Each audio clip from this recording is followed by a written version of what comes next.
हमर तोरे जोड़ी बनल रहत के जहां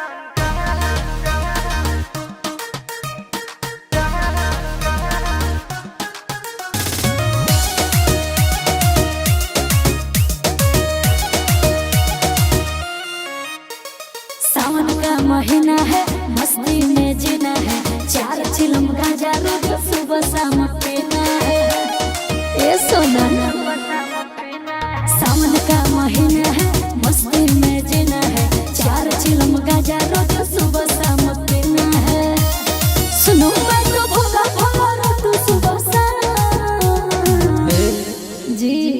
हमर तोरा जोड़ी बनल रहत के जहां अच्छा गजायोरी भांग करे भोला जी के दान साचो। हमर तोरा जोड़ी बनल रहत के जहां गजायोरी भांग करे भोला जी के दान। जाओ भोले बाबा।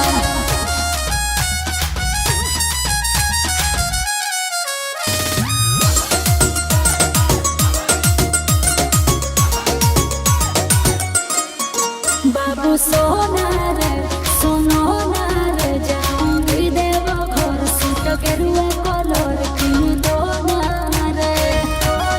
ए बाबू सुन ना, जन कहले सोला सुमारी गे मम्मी हो बाबा से हमरे प्यारी गे पूरा करोगे भोला जी आना।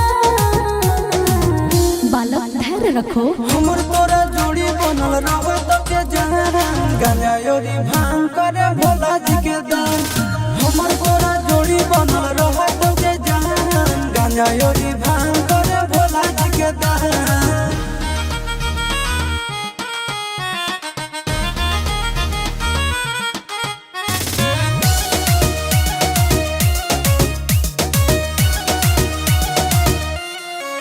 ओ दीवाना रे देवघर जाना रे, चूड़ी शंखा बोला जिसमें लिखा भोला लेके आना रे।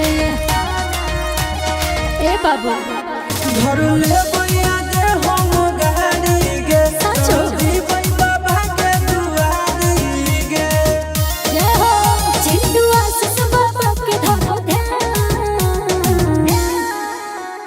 हमर तोरा जोड़ी बनल रहत के जहां गजायोरी भांग करे भोला जी के दान।